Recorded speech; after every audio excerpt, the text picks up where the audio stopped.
Hello Math 122. In this video we'll be covering section 6.3 on using the fundamental theorem of calculus to evaluate different definite integrals. So recall from a previous video the fundamental theorem of calculus. The fundamental theorem of calculus states that if we have a function little f of x and it's continuous on an interval from a to b, and we have another function big F of x which is an antiderivative of little f of x, then the definite integral from a to b of little f of x is equal to the antiderivative evaluated at b minus the antiderivative evaluated at a. So in the last section, section 6.2, we looked at various rules that we can use to calculate antiderivatives for different functions. And in this video, we're going to use these rules that we now have, along with the fundamental theorem of calculus, in order to calculate some different definite integrals without having to use a calculator or approximating with Riemann sums. So here's the general method that we're going to use. So suppose we want to calculate this definite integral from a to b of a function little f of x dx. The first thing we're going to do is find some antiderivative, which we'll call big F of x, for the function little f of x, the integrand of the definite integral.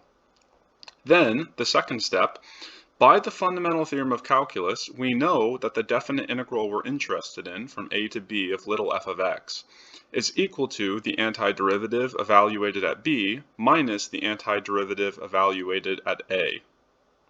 And then finally, we have to just take b and take a and plug it into our antiderivative that we found and evaluate f of b minus f of a, and that'll be the answer to the definite integral. So why do we use this method instead of using a computer or Riemann sums? The reason is that this method gives an exact answer every time. But this method relies on our ability to find some antiderivative for the function little f of x. And sometimes finding an antiderivative is very difficult, and other times finding an antiderivative is impossible. We just can't do it. So if an antiderivative can't be found, then we end up reverting back to using a calculator, or we can use Riemann sums to approximate the definite integral. When the antiderivative can be found, then we can find exact values for these different definite integrals. Alright, so let's do an example using this method. So say we want to compute the definite integral from 1 to 3 of 2x dx. And we're going to do it using a calculator first, and then after that we'll use this new method using the fundamental theorem of calculus. So first off, if we take the integral from 1 to 3 of 2x dx, and we plug it into Desmos, we find that the integral from 1 to 3 of 2x dx, and now I'll head over to Desmos for a second and plug it in and see what it says. So now over in Desmos, we're going to take the integral of 1 to 3 of 2 times x dx, and Desmos tells us that the answer is 8.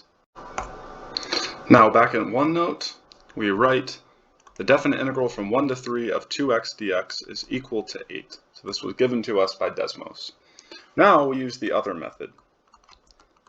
Alright, so now to use the fundamental theorem of calculus, we first find an antiderivative of 2x, and we notice that if we let big F of x equal x squared, then the derivative of big F of x is going to be 2x, so x squared is one antiderivative of 2 times x, and now we say, by the fundamental theorem of calculus, the integral from 1 to 3 of 2x dx is equal to our antiderivative evaluated at 3 minus our antiderivative evaluated at 1. And this gives us a 3 squared minus 1 squared is equal to 9 minus 1, which is equal to 8. So notice both methods give the same result. But the second method did not require us to use a computer. In this last example, we use the antiderivative big F of x is equal to x squared. But what happens if we choose a different antiderivative? Say f of x equals x squared plus c, where c is just some constant.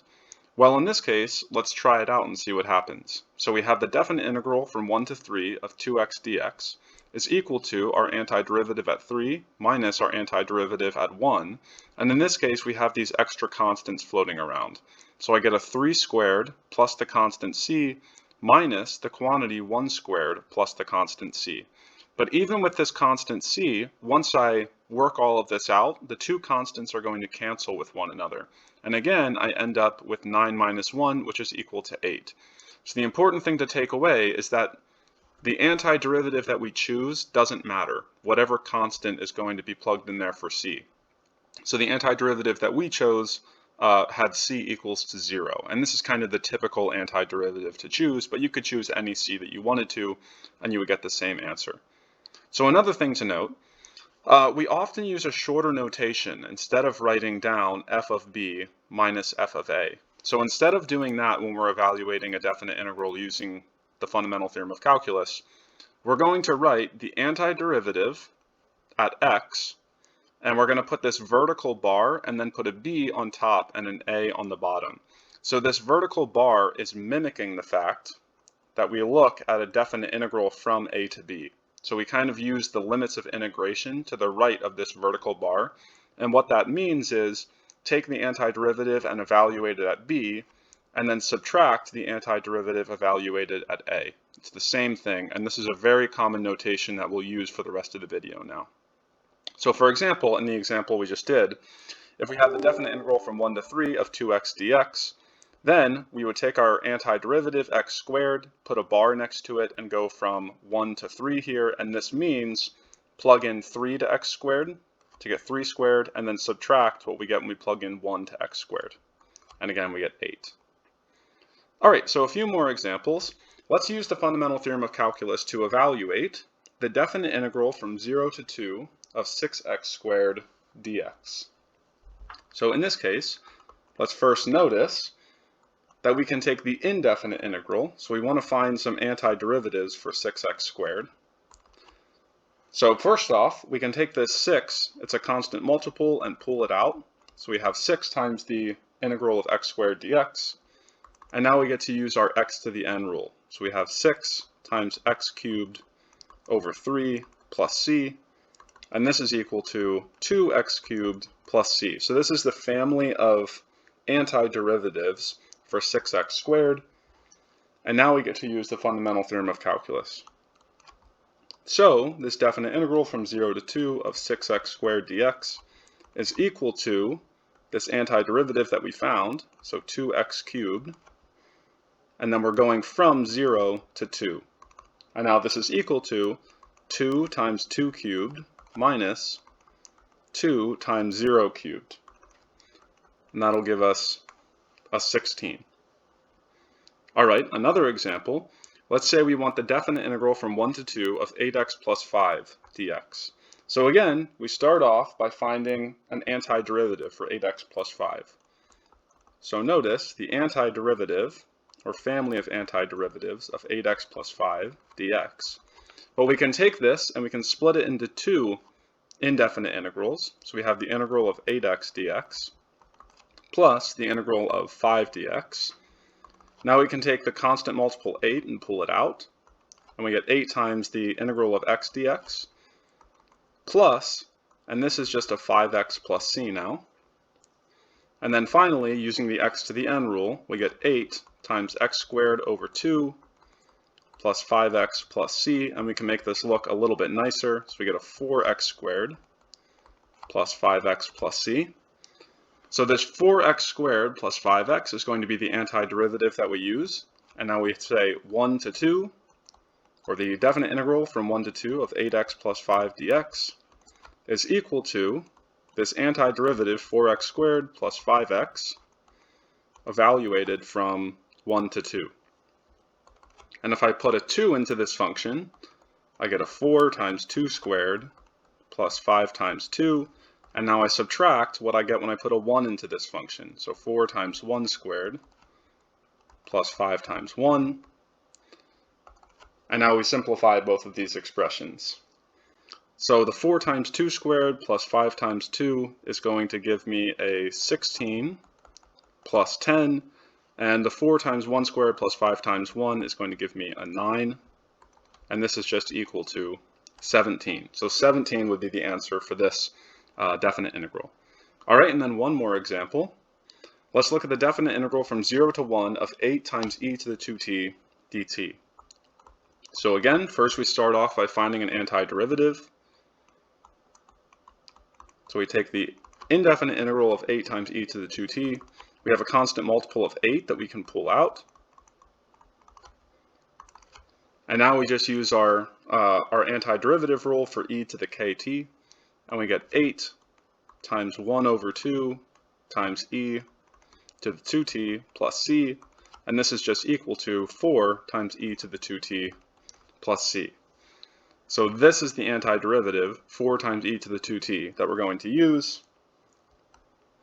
So we have the definite integral from 0 to 1 of 8 times e to the 2t dt is equal to this antiderivative, 4 times e to the 2t, evaluated from 0 to 1. This will give us a 4 times e to the 2 times 1 minus a 4 times e to the 2 times 0, which is equal to 4 times e squared minus 4. And if you're doing this in the homework for section 6.3, this is how you should enter it into the homework answer box. But we can also plug this into the calculator and figure out that approximately this is 25.556. So the homework is going to want exact answers, which means that you should leave it in this form with an e as opposed to converting it to a decimal approximation. Finally, here are a couple more difficult examples that I took from the review sheet that we can go through. So again, we want to calculate the following definite integrals using the fundamental theorem of calculus. The first one, we have the definite integral from 1 to 2 of x squared plus 1 over x dx. So the first thing that I notice is that I can rewrite the integrand of that definite integral. So the integral from the integral from 1 to 2 of x squared plus 1 over x dx, I can rewrite that as the integral from 1 to 2 of x plus 1 over x dx. So we take x and divide x squared, and then we divide 1. All right, now I need to find an antiderivative for x plus 1 over x. So the indefinite integral of x plus 1 over x dx, we can split this up into two integrals. So I have the integral of x dx plus the integral of 1 over x dx. And this first integral is going to give me an x squared over 2. And the second integral is going to give me a natural log of the absolute value of x. And I'm going to add on the c at the end. And this is our antiderivative that we're going to use now with the fundamental theorem of calculus. Okay, so we have the definite integral from 1 to 2 of x squared plus 1 over x dx is equal to x squared over 2 plus the natural log of the absolute value of x evaluated from 1 to 2. And this will give us a 2 squared over 2 plus the natural log of 2 minus a 1 squared over 2 plus the natural log of 1. And now we can simplify this. So the 2 squared over 2 is just going to give me a 2 plus the natural log of 2. I'm going to leave that the same for now. And then over here I have a 1/2, and the natural log of 1 just goes to 0. So I get a 3 over 2 plus the natural log of 2. And again, if you're going to plug this in for your homework, I would just leave it like this. But we can also give a decimal approximation. It would be 2.193 in this case. And finally, for the last example, say we want to evaluate the definite integral from 1 to 4 of 1 over the square root of x dx. So again, I notice that I want to take the integrand of the definite integral and rewrite it. So this integral can be rewritten as the integral from 1 to 4 of x to the negative 1/2 dx. Now I want to find an antiderivative of x to the negative 1/2. So the indefinite integral of x to the negative 1/2 dx is equal to, and now I can use the rule that we have for x to the n. So this is an x to the negative 1/2 plus 1 over negative 1/2 plus 1 in the denominator plus c, and this is just x to the 1/2 over 1/2, which is equal to, sorry, I need a plus c there, which is equal to 2 times the square root of x plus c. So here's the antiderivative we're going to use, and now we use the fundamental theorem of calculus to get that the integral from 1 to 4 of 1 over the square root of x dx is equal to 2 times the square root of x evaluated from 1 to 4, and this will give 2 times the square root of 4 minus 2 times the square root of 1, which is equal to 4 minus 2, and that's equal to 2. So our answer is 2 here. Okay, and then a final remark for you. So in this video, all we did was take a bunch of different definite integrals and calculate them using the rules that we have for antiderivatives and the fundamental theorem of calculus. But this method can be used much more generally. So anywhere that a definite integral would show up, you can use the fundamental theorem of calculus and antiderivative to solve that definite integral. So in a lot of the applications that we saw from chapter 5 and section 6.1, where definite integrals are coming up, well, now you have a method to solve those definite integrals without using a calculator.